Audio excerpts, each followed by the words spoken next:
नमस्कार, जोहार। मैं याचना जायसवाल, आप देख रहे हैं न्यूज झारखंड। चलिए जानते हैं सुबह से लेकर शाम तक की झारखंड की तमाम बड़ी खबरों को। बड़ी खबर ओरमांझी से 61 दिनों से लापता कन्हैया को रांची पुलिस ने कोडरमा से किया रेस्क्यू।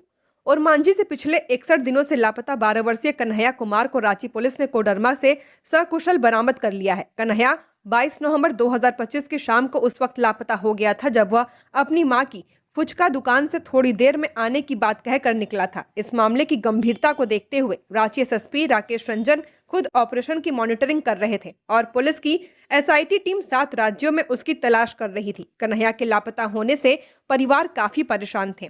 कन्हैया न केवल तीसरी कक्षा का छात्र था बल्कि अपनी मां की दुकान में हाथ बटाकर परिवार की मदद भी करता था। उसके पिता शारीरिक रूप से अक्षम है और बड़े भाई की एक किडनी खराब है। पुलिस को जैसे ही गुप्त सूचना मिली कि बच्चे को कोडरमा में छिपाकर रखा गया है, टीम ने कोडरमा पुलिस के सहयोग से छापेमारी कर उसे सुरक्षित रेस्क्यू कर लिया है। बता दें कि रांची पुलिस ने एक बड़े अंतर्राज्यीय बच्चा चोर गिरोह का भी पर्दाफाश किया है। यह संगठित गिरोह मासूम बच्चों का अपहरण कर उन्हें भीख मंगवाने, मानव तस्करी और देह व्यापार जैसे जघन्य अपराधों में शामिल कर लेता था। मुख्यमंत्री हेमंत सोरेन और राज्य के वरिष्ठ पुलिस अधिकारियों के निर्देश पर की गई इस कार्रवाई से एक बेहद खतरनाक नेटवर्क को ध्वस्त करने में सफलता मिली है। इसे बड़े गिरोह में 15 सदस्यों को गिरफ्तार किया गया है। पकड़े गए आरोपियों में कई महिलाएं भी शामिल हैं।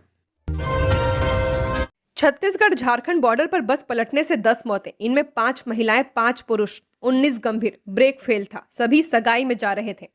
छत्तीसगढ़ झारखंड सीमा पर ओरछा घाट में स्कूल बस पलटने से मौत का आंकड़ा बढ़कर 10 हो चुका है। बलरामपुर निवासी परशुराम सोनवानी ने इलाज के दौरान दम तोड़ दिया। उन्हें महुआ डांड से अंबिकापुर मेडिकल कॉलेज रेफर किया गया था, लेकिन हालत गंभीर होने पर नजदीकी मिशन हॉस्पिटल में भर्ती किया गया था। इस हादसे में कुल 78 लोग घायल हुए हैं, जिनमें से 19 की हालत गंभीर है। मृतकों में 5 महिलाएं और 5 पुरुष शामिल हैं। गंभीर रूप से घायलों को गुमला और रांची के अस्पतालों में भर्ती कराया गया है। हादसा रविवार दोपहर झारखंड के लातेहार जिले के महुआडांड थाना क्षेत्र में हुआ है। हादसा छत्तीसगढ़ सीमा से लगभग 7 किलोमीटर दूर हुआ है। इसमें 86 लोग सवार थे, जो बलरामपुर जिले के ग्राम पिपरसोत, महाराजगंज, झपरा और बुद्धिडीह से सगाई समारोह में शामिल होने के लिए ज्ञान गंगा पब्लिक स्कूल की बस में झारखंड के लोधगांव जा रहे थे। बस रविवार दोपहर के समय ओरछा बंगलादारा घाटी में पहुंची थी, तभी ढलान में बस का ब्रेक अचानक फेल हो गया। इस दौरान तेज रफ्तार बस पीडब्ल्यूडी के रोड सेफ्टी गार्ड को तोड़ते हुए पेड़ से टकराकर करीब 20 फीट नीचे जाकर सड़क पर पलट गई।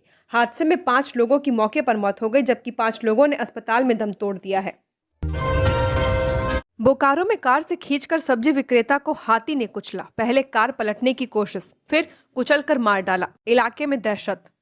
बोकारो के गोमिया थाना क्षेत्र में रविवार की रात हाथी के हमले से एक सब्जी विक्रेता की दर्दनाक मौत हो गई है। घटना गोमिया के केंडर अंतर्गत सिमराबेड़ा महतो टोला के पास मुख्य सड़क पर हुई है। मृतक की पहचान चंद्रदांगी के रूप में की गई है। वह सिमराबेड़ा गांव का रहने वाला था। बताया जा रहा है कि चंद्रदांगी रोज की तरह सब्जी बेचकर रविवार रात अपनी कार से केंडर लौट रहा था। इसी दौरान सड़क किनारे मौजूद हाथी के झुंड ने अचानक कार पर हमला कर दिया। पहले हाथी ने कार को क्षतिग्रस्त किया, फिर चंद्रदांगी को खींचकर बाहर निकाला और बेरहमी से कुचल दिया। सिमराबेड़ा महतो टोला के पास सड़क पर पहले से हाथी घूम रहे थे। जैसे ही चंद्रदांगी की कार वहां पहुंची, हाथी ने उसे घेर लिया। हाथी ने सूंड से कार को पलटने की कोशिश की और शीशे तोड़ दिए। इसी दौरान हाथी ने चंद्रदांगी को कार से बाहर खींच लिया। इसके बाद पटक पटक कर मार डाला। हमले में कार बुरी तरह क्षतिग्रस्त हो गई है। घटना इतनी भयानक थी कि आसपास के लोग दहशत में आ गए और कोई भी पास जाने की हिम्मत नहीं जुटा पाया। बताया जाता है कि हाथी काफी देर तक सड़क पर ही मंडराता रहा, जिससे यातायात भी बाधित रहा। धनबाद पहुंची पहली अमृत भारत एक्सप्रेस। फूलों की बारिश और उत्साह के साथ किया गया स्वागत। सांसद विधायक ने बताया गौरव का पल। रविवार की रात धनबाद जंक्शन पर उस वक्त उत्सव जैसा माहौल बन गया जब पहली बार Howrah Anand Vihar Amrit Bharat express platform number 3 पर पहुंची। रात 9:19 पर जैसे ही ट्रेन स्टेशन पर दाखिल हुई, मोबाइल के फ्लैश चमक उठे और पहले से मौजूद सैकड़ों लोग खुशी से झूम उठे। ट्रेन के रुकते ही इंजन और कोचों पर रंग बिरंगे फूलों की बारिश शुरू कर दी गई। जनप्रतिनिधियों और रेलवे अधिकारियों ने लोको पायलट अजीत कुमार सिन्हा समेत ट्रेन के सभी क्रू सदस्यों को फूलमाला पहनाकर स्वागत किया और मुंह मीठा कराया।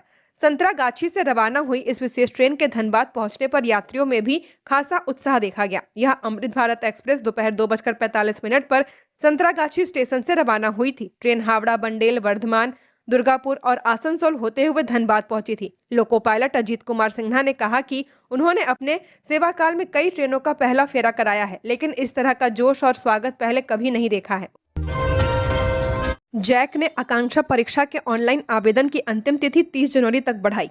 झारखंड एकेडमिक काउंसिल ने आकांक्षा परीक्षा के ऑनलाइन आवेदन की अंतिम तिथि बढ़ा दी है। अभ्यर्थी अब 30 जनवरी तक आवेदन कर सकते हैं। दरअसल कई जिलों में अपेक्षित संख्या में आवेदन प्राप्त नहीं हुए। राज्य सरकार की एक महत्वाकांक्षी योजना आकांक्षा परीक्षा, जिसका उद्देश्य मेधावी छात्र छात्राओं का चयन करना है, सफल आयोजन के लिए पर्याप्त संख्या में परीक्षार्थियों का सम्मिलित होना आवश्यक है। ऐसे में जैक ने आवेदन की अंतिम तिथि बढ़ा दी है। परिषद ने वार्षिक माध्यमिक परीक्षा 2026 में शामिल होने वाले छात्र छात्राओं, उनके अभिभावकों, संबंधित विद्यालयों के प्रधानाचार्यों और जिला शिक्षा पदाधिकारियों से अपील की है कि वे समय रहते आकांक्षा परीक्षा के लिए आवेदन सुनिश्चित करें। देवघर सूराभूरा जंगल से 4 साइबर अपराधी अरेस्ट। कस्टमर केयर व सरकारी अधिकारी बन करते थे ठगी। देवघर में साइबर अपराधियों के खिलाफ पुलिस की कार्रवाई लगातार जारी है। इसी कड़ी में पुलिस ने पथरड्डा ओपी क्षेत्र के सूराभूरा जंगल में छापेमारी कर 4 साइबर अपराधियों को गिरफ्तार किया है। ये अपराधी कस्टमर केयर और सरकारी पदाधिकारी बनकर ठगी की वारदात को अंजाम दे रहे थे। गिरफ्तार साइबर अपराधियों की पहचान ललन कुमार दास, राकेश दास, आबेदिन अंसारी और समीम अंसारी के रूप में की गई है। इनमें 5 से 5 मोबाइल फोन और 6 सिम कार्ड भी जब्त किए गए हैं, जिसे वे ठगी करने के लिए इस्तेमाल करते थे। जानकारी के अनुसार पुलिस अधीक्षक सौरभ को गुप्त सूचना मिली थी कि सूराभूरा जंगल में कुछ संदिग्ध युवक बैठकर अलग अलग राज्यों के लोगों को फोन कर ऑनलाइन ठगी को अंजाम दे रहे हैं। सूचना के आधार पर पुलिस उपाधीक्षक राजा कुमार मित्रा के निर्देश पर एक टीम का गठन किया गया। गठित टीम ने जंगल में घेराबंदी की और 4 आरोपियों को गिरफ्तार किया है। आरोपियों के पास से जब्त मोबाइल और सिम कार्ड की प्रारंभिक जांच में सामने आया कि वे फर्जी कस्टमर केयर और सरकारी अधिकारी बनकर फोन पे यूजर्स को कैशबैक का लालच देकर ठगी करते थे। इसके अलावा पीएम किसान योजना के लाभुकों को फर्जी लिंक भेजकर योजना का लाभ दिलाने के नाम पर ठगी की जाती थी। डिमना लेक में पिकनिक के दौरान झड़प, डीजे पर डांस को लेकर विवाद, युवक पर चापड़ से हमला। बोड़ाम थाना क्षेत्र के डिमना लेक में रविवार शाम पिकनिक मनाने गए युवकों के बीच मामूली विवाद देखते ही देखते हिंसक झड़प में बदल गया। डीजे पर डांस को लेकर हुए विवाद में कुछ युवकों ने धारदार हथियार से हमला कर दिया है। इस घटना में एक युवक गंभीर रूप से घायल हो गया है, जबकि अन्य को भी चोटें आई हैं। अचानक हुई इस वारदात से डिमना लेक परिसर में अफरा तफरी मच गई और वहां मौजूद अन्य पिकनिक मनाने आए लोग दहशत में आ गए। जानकारी के अनुसार मानगो संकोसाई रोड नंबर 1 निवासी सूरज कुमार राय और विश्वजीत दास पिकनिक के दौरान डीजे पर डांस कर रहे थे। इसी दौरान वहां मौजूद कुछ अन्य युवकों से उनकी कहासुनी हो गई। पहले तो विवाद मामूली था, लेकिन कुछ ही देर में मारपीट शुरू हो गई। आरोप है कि इसी दौरान एक युवक ने चापड़ हथियार निकालकर हमला कर दिया। हमले में सूरज कुमार राय गंभीर घायल हो गए, वहीं विश्वजीत दास और विश्वजीत कुमार राय को भी चोटें आई हैं।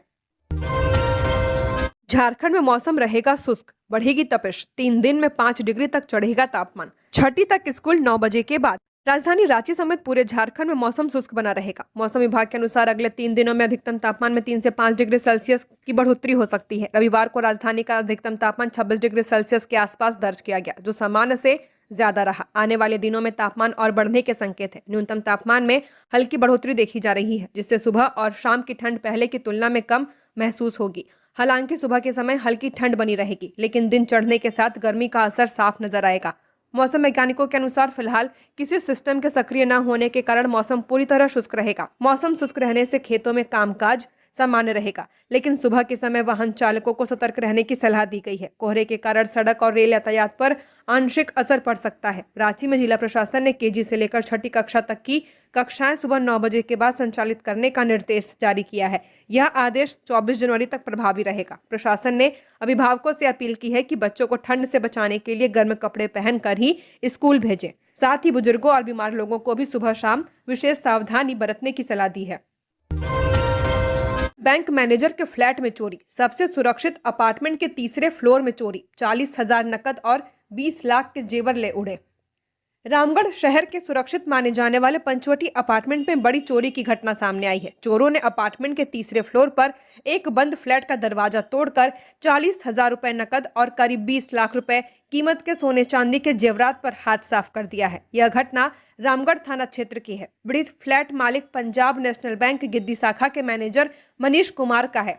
उनका फ्लैट पंचवटी अपार्टमेंट फेज 1 के सी ब्लॉक के तीसरे तल्ले पर है। घटना उस वक्त हुई जब मनीष कुमार घर पर मौजूद नहीं थे। मनीष कुमार ने पुलिस को बताया कि वे पहले अपनी बड़ी मां के श्राद्ध कर्म में छोटका काना गए हुए थे। इसके बाद वे अपनी पत्नी को लेने गिरिडीह चले गए। रविवार देर शाम जब वे पत्नी के साथ वापस लौटे तो फ्लैट का मुख्य दरवाजा टूटा हुआ मिला। अंदर प्रवेश करने पर देखा कि अलमारी का लॉक भी तोड़ा गया था। कमरे का सारा सामान बिखरा पड़ा था। जब उन्होंने सामान की जांच की तो पाया कि करीब 40,000 रुपए नकद और लगभग 20 लाख रुपए के सोने चांदी के जेवरात गायब है। मनीष कुमार के अनुसार चोरी हुए अधिकतर जेवरात उनकी शादी के समय के थे, जिन्हें अलमारी में सुरक्षित रखा गया था। ईंट भट्टा संचालकों को पर्यावरण स्वीकृति व सीटीओ की अनुमति लेना अनिवार्य, डीएमएफटी को भी करना होगा भुगतान। हाईकोर्ट।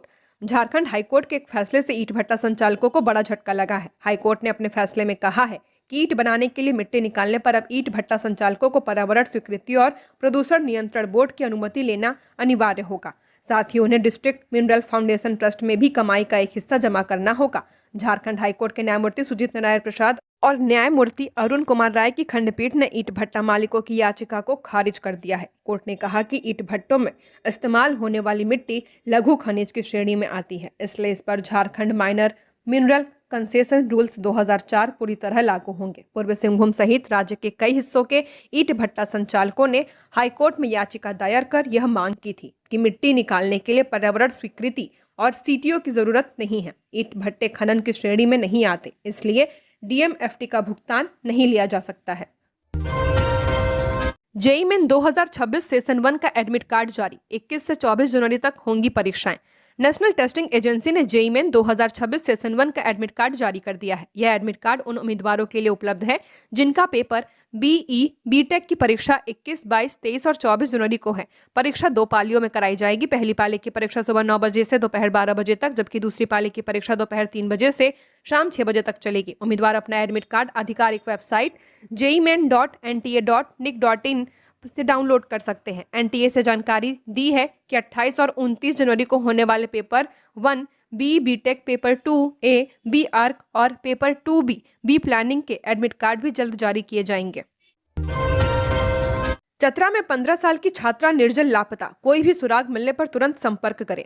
चतरा के सिमरिया थाना क्षेत्र अंतर्गत सलगी गांव की रहने वाली 15 वर्षीय नाबालिग छात्रा निर्जल कुमारी बीते 5 जनवरी 2026 की देर रात यानी 6 जनवरी से लापता है। इस संबंध में छात्रा के पिता विनोद साव ने सिमरिया थाना में लिखित आवेदन देकर बेटी के गुमशुदा होने की सूचना दी है। आवेदन के अनुसार निर्जल कुमारी 8वीं कक्षा की छात्रा है। वह 29 दिसंबर 2025 को अपने पिता के पैतृक गांव सलगी से बिशु झापा आई थी, जहां उसका भाई पवन कुमार रहता है। 2 जनवरी 2026 को पिता विनोद साव अपनी बेटी और बेटे को बिशु झापा में छोड़कर वापस सलगी लौट गए थे। इसके बाद 6 जनवरी को बेटे पवन कुमार ने फोन पर सूचना दी कि निर्जल घर पर नहीं है। जब पिता बिशु झापा पहुंचे तो बेटे ने बताया कि 5 जनवरी की रात दोनों ने साथ में खाना खाया और सोने चले गए थे। सुबह करीब 9 बजे जब वह उठा तो देखा कि निर्जल अपने कमरे में मौजूद नहीं थी। परिजनों द्वारा आसपास और रिश्तेदारों के यहाँ काफी खोजबीन की गई, लेकिन अब तक निर्जला का कोई पता नहीं चल पाया है। छात्रा की उम्र लगभग 15 वर्ष है। उसकी ऊंचाई लगभग 4 फीट है। रंग गोरा है। आखिरी वक्त में उसने सूट और पायजामा पहना हुआ था। बोकारो में हाईवा किराया को लेकर हुआ विवाद। बेरमो थाना के बाहर 2 गुटों में झड़प। कंट्रोल करने के लिए पुलिस को भांजनी पड़ी लाठियां। सीसीएल के ढोरी कांटा के पास स्थित एक दुकान के बाहर हाईवा के किराए को लेकर हुआ विवाद बेरमो थाना तक पहुंच गया, जहां देर शाम को दोनों पक्ष में हो रहे समझौते के बीच विवाद बढ़ गया। इसी बीच समझौता कराने वाले करगली बाजार निवासी सह ट्रक ऑनर एसोसिएशन के अध्यक्ष राजन साव तथा पिछड़ी तातरी में कुछ युवकों ने बीच विवाद बढ़ गई। इसमें दोनों पक्ष में थाने में मारपीट तथा धक्का मुक्की की गई। इसको लेकर पिछड़ी के राजेंद्र पाल, मनीष मिश्रा तथा तांत्री निवासी सत्यम मिश्रा व अन्य ने आरोप लगाया कि राजन साव ने थाना कैंपस में पिस्तौल निकालकर तानते हुए जान से मारने की धमकी दी। वहीं राजन साव ने कहा कि उनके पास लाइसेंसी पिस्तौल है, लेकिन वे उक्त पिस्तौल को वार्ता के दौरान थाना में लेकर नहीं आए थे। ऐसे में पिस्तौल निकालने तथा तानने का सवाल ही नहीं उठता है। वहीं राजन साव ने उपरोक्त लोगों के अतिरिक्त अन्य उनके समर्थकों पर मारपीट तथा सोने के चेन छीनने का आरोप लगाते हुए बेरमो थाना को आवेदन दिया है। इसको लेकर थाने के बाहर जमकर हंगामा हुआ। उन्हें समझाने के बावजूद भीड़ नहीं हटने पर बेरमो थाना पुलिस ने हल्का लाठीचार्ज करते हुए भीड़ को थाने के बाहर से हटाया।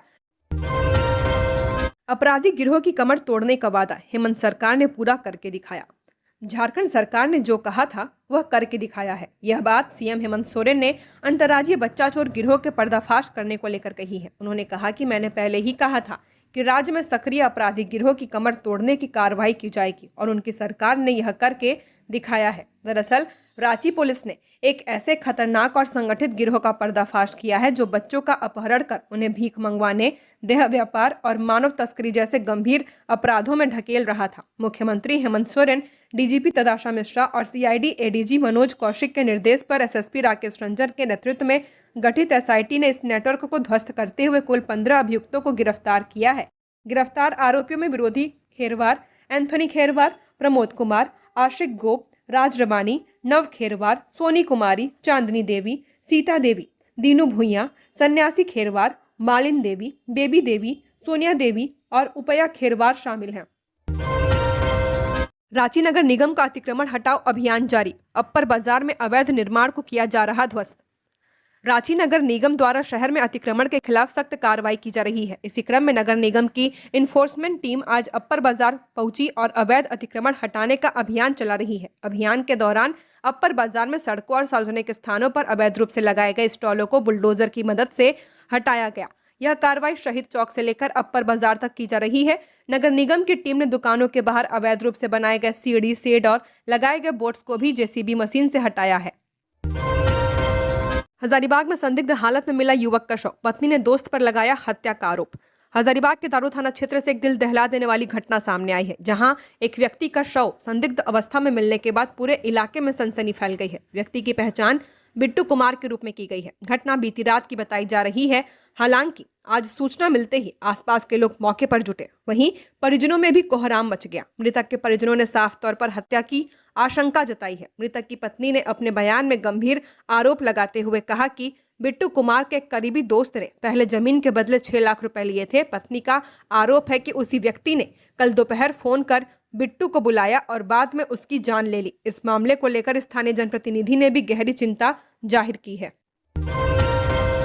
आम बागान मैदान होगा अतिक्रमण मुक्त, टाटा कंपनी ने डीसी को लिखा पत्र। जमशेदपुर शहर के साक्ष्य स्थित आम बागान अतिक्रमण के कारण बदहाल हो चुका है। आम बागान में लंबे समय से अतिक्रमण की समस्या चली आ रही है। अतिक्रमण हटाने को लेकर जेडीयू विधायक सरयू राय ने टाटा स्टील से मांग की थी, जिसके बाद टाटा स्टील अतिक्रमण मुक्त कराने के लिए पहल की है और उपायुक्त को पत्र लिखा है। पत्र के जरिए टाटा स्टील कंपनी ने मजिस्ट्रेट और पुलिस बल तैनाती का आग्रह किया है। कंपनी ने मैदान से अतिक्रमण हटाने में सहयोग की मांग की है। बता दें, आम बागान नेताजी सुभाष चंद्र बोस मैदान के नाम से भी जाना जाता है। यह मैदान पहले सार्वजनिक उपयोग के लिए प्रसिद्ध था। मैदान में रैलियां, खेल, मेले आदि का आयोजन होता था, लेकिन अब मैदान में बड़े पैमाने पर अतिक्रमण हो गया है। मैदान में बसों, कारों और पर्यटक वाहनों की अवैध पार्किंग हो रही है। साथ ही कई प्रकार की दुकानों भी खोल दी गई हैं, जिसके कारण असामाजिक गतिविधियां भी बढ़ गई हैं। बता दें, यह मैदान टाटा स्टील कंपनी की जमीन पर है। कंपनी ने कई बार अतिक्रमण को लेकर कदम उठाए हैं, लेकिन लोग दोबारा अतिक्रमण कर दुकान ठेले लगा लेते हैं। झारखंड में अबुआ स्वास्थ्य योजना का दायरा बढ़ेगा, गंभीर बीमारी योजना होगी मर्ज, 15 लाख तक मिलेगा इलाज। झारखंड में मुख्यमंत्री अबुआ स्वास्थ्य योजना का दायरा बढ़ाने की तैयारी चल रही है। राज्य सरकार मुख्यमंत्री अबुआ स्वास्थ्य योजना और मुख्यमंत्री गंभीर बीमारी उपचार योजना को मर्ज करने पर काम कर रही है, जिससे लोगों को गंभीर बीमारियों के इलाज में ज्यादा से सुविधा मिल पाए। योजना लागू होने के बाद अबुआ स्वास्थ्य योजना के लाभुकों को हर साल 15 लाख रुपए तक का इलाज मिल पाएगा। अभी मुख्यमंत्री गंभीर बीमारी उपचार योजना के तहत एक व्यक्ति या एक परिवार को असाध्य रोग के इलाज के लिए जीवन में अधिकतम 20 लाख रुपए तक की सहायता मिलती है। इसमें 10 लाख रुपए तक स्वास्थ्य विभाग की मंजूरी से और इससे ज्यादा राशि कैबिनेट की मंजूरी के बाद दी जाती है। मुख्यमंत्री हेमंत सोरेन के निर्देश पर पिछले सप्ताह स्वास्थ्य विभाग के अपर मुख्य सचिव अजय कुमार सिंह की अध्यक्षता में एक अहम बैठक हुई थी। बैठक में यह निर्णय लिया गया कि मुख्यमंत्री गंभीर बीमारी उपचार योजना के तहत सूचीबद्ध सभी बीमारियों को मुख्यमंत्री अबुआ स्वास्थ्य योजना में शामिल किया जाएगा। अब इस प्रस्ताव पर विभागीय मंत्री डॉक्टर इरफान अंसारी का अनुमोदन लिया जाएगा और उसके बाद कैबिनेट से मंजूरी के लिए भेजा जाएगा। गढ़वा के किसान ने केले के पौधे से बदली किस्मत, सोशल मीडिया में देखकर छत्तीसगढ़ से लाए 500 पौधे, हर महीने 50,000 की कमाई। सोशल मीडिया प्लेटफॉर्म पर अधिक समय गुजारना जहां सही नहीं माना जाता है, मेरे लिए यही जीवन की बेहतरीन का आधार बन गया। सोशल मीडिया प्लेटफॉर्म यूट्यूब पर केले की खेती से संबंधित वीडियो देखकर अचानक मन में आया कि हम भी यहाँ केले की खेती शुरू कर सकते हैं। इसके बाद वीडियो पर दिए गए नंबर से छत्तीसगढ़ के किसान से संपर्क किया गया। वहां से 20,000 रुपए खर्च कर 500 केले के पौधे मंगवाए। यह पौधे 1 साल में कांधी गिरकर तैयार हो गया था। इससे उत्साहित होकर पुनः 1,000 पौधे और मंगवाए। अब मेरे 2 एकड़ खेत में करीब 1500 केले के पौधे तैयार हैं। किसी भी धार्मिक अवसर पर जैसे दुर्गा पूजा, छठ, दीपावली, सरस्वती पूजा आदि के 1 महीने में 1 से 1.5 लाख की कमाई हो जाती है, जबकि सामान्य मौसम में प्रत्येक महीने 50,000 रुपए की आमदनी होती है। प्रत्येक साल फसल उगाने की भी आवश्यकता नहीं पड़ती है। एक पौधा कांधी देने के बाद काट दिया जाता है। चतरा में सड़क हादसा, आईआरबी जवान की मौत, बोलेरो का टायर फटा, बेकाबू होकर दुकान में घुसी, ड्यूटी से लौटते वक्त हुआ हादसा। चतरा के गिद्धौर थाना क्षेत्र में देर शाम सड़क हादसे में आईआरबी के जवान की मौत हो गई है। हादसा बरियातू गांव के पास हुआ है, जहां बेकाबू बोलेरो सड़क किनारे एक दुकान में जा घुसी। मृतक की पहचान 26 वर्षीय अनिल कुमार के रूप में की गई है। वे हंटरगंज थाना क्षेत्र के पांडेपुर के रहने वाले थे। वर्तमान में उनकी तैनाती बलबल स्थित 10 दिवसीय पशु मेले में सुरक्षा ड्यूटी पर की गई है। ड्यूटी पूरी होने के बाद वे बोलेरो वाहन से चतरा लौट रहे थे। प्रत्यक्षदर्शियों के अनुसार जैसे ही बोलेरो बरियातू गांव के पास पहुंची, अचानक वाहन का एक टायर फट गया। इससे चालक का संतुलन बिगड़ गया। तेज रफ्तार बोलेरो पहले सड़क किनारे लगे मुनगा के पेड़ से टकराई, फिर पास से स्थित बैजनाथ यादव की दुकान में जा घुसी। टक्कर इतनी जोरदार थी कि बोलेरो बुरी तरह क्षतिग्रस्त हो गई। हादसे में जवान अनिल कुमार को गंभीर चोटें आई हैं और उनकी मौके पर ही मौत हो गई है। हमर अधिकार मंच की राज्य स्तरीय बैठक संपन्न, 12 जिलों से पहुंचे सदस्य, 3 विभूतियों को उत्कृष्ट सेवा सम्मान। हमर अधिकार मंच की एक राज्यव्यापी बैठक अध्यक्ष दीपेश निराला की अध्यक्षता में रांची प्रेस क्लब में आयोजित की गई। बैठक में झारखंड के 12 जिलों से आए सदस्यों ने भाग लिया। इस अवसर पर समाज सेवा के क्षेत्र में उत्कृष्ट कार्य करने वाले लोगों को सम्मानित किया गया। कार्यक्रम के दौरान विजय पाठक, संस्थापक रोटी बैंक रांची के रिम्स में जरूरतमंदों को 365 दिन निःशुल्क भोजन उपलब्ध कराने के लिए डॉक्टर अजीत कुमार लेजर एवं लेप्रोस्कोपी सर्जन सदर अस्पताल रांची को कोरोना काल में किए गए विशेष कार्य और सरकारी स्तर पर लेप्रोस्कोपी सर्जरी के क्षेत्र में उल्लेखनीय योगदान के लिए तथा अरुणाभा कर परमानेंट लोक अदालत और उद्यमिता के क्षेत्र में सक्रिय भूमिका निभाने के लिए उत्कृष्ट सेवा सम्मान प्रदान किया गया है। खनन पट्टा समय से पहले रद्द करने के निर्णय को हाईकोर्ट ने सही ठहराया, याचिका खारिज। झारखंड हाईकोर्ट ने पत्थर खनन पट्टे से जुड़े एक महत्वपूर्ण मामले में याचिकाकर्ता आनंद कुमार सिंह को कोई राहत देने से इनकार कर दिया है। अदालत ने रॉयल्टी की राशि का भुगतान न करने को गंभीर मानते हुए खनन पट्टा समय से पहले रद्द करने के निर्णय को सही ठहराया है। यह मामला पलामू के चपरवार मौजा में स्थित पत्थर खनन पट्टे से जुड़ा हुआ है, जिसे साल 2014 से 10 सालों के लिए आवंटित किया गया था। याचिकाकर्ता को पर्यावरण स्वीकृति और प्रदूषण नियंत्रण बोर्ड से अनुमति भी प्राप्त थी। हालांकि साल 2016 से 2019 के बीच खनन रॉयल्टी का भुगतान नहीं करने का आरोप सामने आया है। जिला खनन पदाधिकारी द्वारा 30 दिन का नोटिस जारी किए जाने का दावा किया गया, लेकिन इसके बावजूद बकाया राशि जमा नहीं की गई। इसके बाद पलामू डीसी ने खनन पट्टा समाप्त करने के प्रस्ताव को स्वीकृति दी है, जिसकी सूचना 8 फरवरी 2020 को दी गई थी। आम आदमी पार्टी ने घोषित की 49 सदस्यीय झारखंड प्रदेश समन्वय समिति। स्थानीय निकाय चुनाव पर पार्टी की नजर।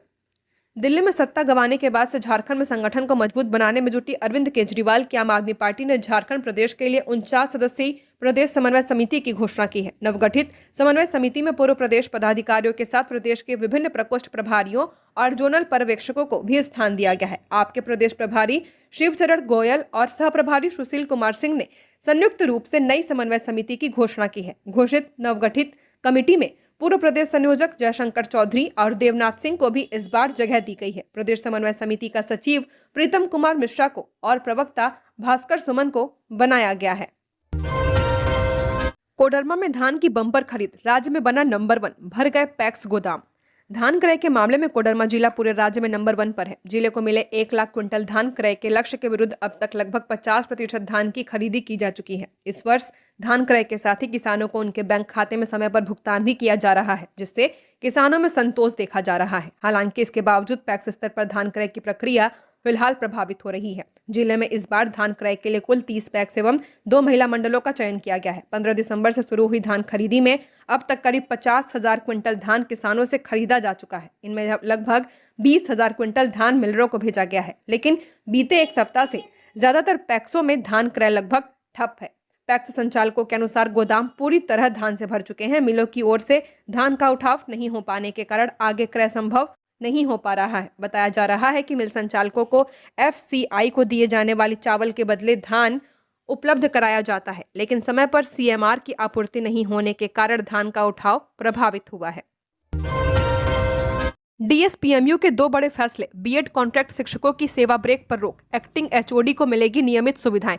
डॉक्टर श्यामा प्रसाद मुखर्जी विश्वविद्यालय में शिक्षण और प्रशासनिक व्यवस्था को मजबूत करने की दिशा में 2 अहम फैसले लिए गए हैं। इसके तहत बीएड कोर्स से जुड़े कॉन्ट्रैक्ट शिक्षकों के लिए करीब 20 सालों से चली आ रही सेवा ब्रेक की व्यवस्था पर अब रोक लगा दी गई है। वहीं विश्वविद्यालय के प्रशासनिक ढांचे को सुदृढ़ करने के उद्देश्य से अब एक्टिंग HOD को भी नियमित विभागाध्यक्षों की तरफ सभी सुविधाएं देने का फैसला लिया गया है। DSPMU प्रशासन के प्रस्ताव को राज्यपाल सह कुलाधिपति संतोष कुमार गंगवार ने मंजूरी दे दी है। राज्यपाल की स्वीकृति के बाद दोनों फैसलों से संबंधित अधिसूचना जारी कर दी गई है। रांची के पंडरा के जमीन विवाद में चली थी गोली, सरगना संजय पांडे समेत 5 अरेस्ट। राजधानी के पंडरा थाना क्षेत्र में शनिवार रात हुई गोलीबारी मामले में पुलिस ने बड़ी कार्रवाई की है। SSP राकेश रंजन के निर्देश पर गठित विशेष टीम ने छापेमारी कर घटना के मुख्य आरोपी समेत कुल 5 अपराधियों को गिरफ्तार कर लिया है। गिरफ्तार आरोपियों में संजय पांडे, बबलू, रवि, अज्जू शाह के अलावा एक अन्य सहयोगी शामिल है। पुलिस इन सभी आरोपियों को न्यायालय में पेश करेगी, जहां से उन्हें न्यायिक हिरासत में जेल भेजा जाएगा। गौरतलब है कि पंडरा इलाके के मान्या टावर के पास शनिवार की रात संदीप और संजय गिरोह के बीच हिंसक झड़प हुई थी। वर्चस्व की इस लड़ाई में अपराधियों ने ताबड़तोड़ गोलियां चलाई थी, जिसमें 3 युवक आकाश विकास और रवि यादव गंभीर घायल हो गए थे। घायलों का इलाज अस्पताल में चल रहा है। बताया जा रहा है कि एक विवादित जमीन की बिक्री हुई थी, जिसके पैसों के बंटवारे को लेकर दोनों गुटों में विवाद चल रहा था, जो शनिवार की रात हिंसक झड़प में बदल गई। रिम्स टेंडर प्रक्रिया पर उठे गंभीर सवाल, 3 एजेंसियों के चयन पर आरोप। रिम्स में पूर्ण स्वच्छता, हाउसकीपिंग, नगर कचरा प्रबंधन और बायोमेडिकल वेस्ट हैंडलिंग से जुड़े टेंडर को लेकर गंभीर अनियमितताओं के आरोप सामने आए हैं। लखनऊ की सन फैसिलिटी सर्विसेज प्राइवेट लिमिटेड ने रिम्स प्रबंधन को पत्र भेजकर चयन प्रक्रिया पर सवाल उठाए हैं और तकनीकी मूल्यांकन की दोबारा जांच की मांग की है। पत्र के अनुसार टेंडर संख्या 4586 दिनांक 9/10/2025 के तहत कुल 14 एजेंसियों ने भाग लिया था।